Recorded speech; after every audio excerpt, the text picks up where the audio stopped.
Assalamualaikum warahmatullahi wabarakatuh. Sampurasun, wilujeng enjing kana mitra sadaya. Patepang deui sareng sim kuring pun Naura Alia Fashiha dina program Sorot Warta. Pamirsa sadayana, mung dina kasempatan ieu sim kuring bade nyorotkeun warta nu ngangkat kisah tragis kana tentara Amerika Serikat anu kapanggih pupus. Pamirsa sadayana, kahaningan dina leuweung Karawang Jawa Barat nembe pepes ku beja pikasediheun nu datang ti Padang. Hiji prajurit tina Amerika Serikat nu samemehna dilaporkeun leungit tos kapanggih pupus. Kalengitan ieu nambahan daftar panjang carita tragis anu ngawengku wewengkon leuweung di Indonesia. Anjeunna kapanggih maot alatan gering ngadadak nyaeta serangan jantung. Cek Mayor Jenderal Nugraha Gumilar, Kepala Pusat Informasi TNI, poe Salasa, kaping 23 bulan Opat.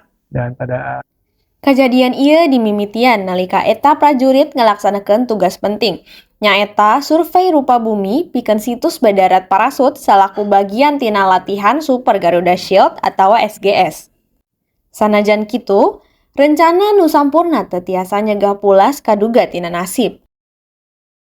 Poe Senen, kaping 22, poe Opat, kira-kira tabuh 2 beurang, beja leungit teh mimiti sumebar. Nu nyababkeun usaha panyungsian seungit ku Satgas Badan Penanggulangan Bencana Daerah atau BPBD Kabupaten Klairi. Samentara eta, Arif Budiman salaku wawakil BPBD satempat nyaritakeun kumaha tim anu neangan terus nyisir wewengkon Desa Karanganyar, nyoba neangan titik caang di tengah kabut misteri sabudeureun leungit perwira Angkatan Darat Amerika Serikat. Ayeuna, sanajan layon geus kapanggih, patarosan jeung kasedih tetep ngagantung dina hawa leuweung Karawang.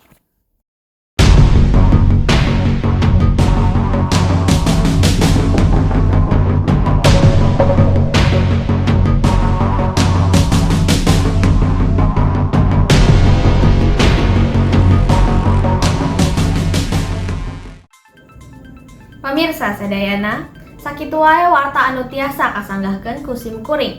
Wilujeng patepang deui dina warta anu bakal dongkap anu leuwih manfaatna ka cida. Hatur nuhun anu kasuhun.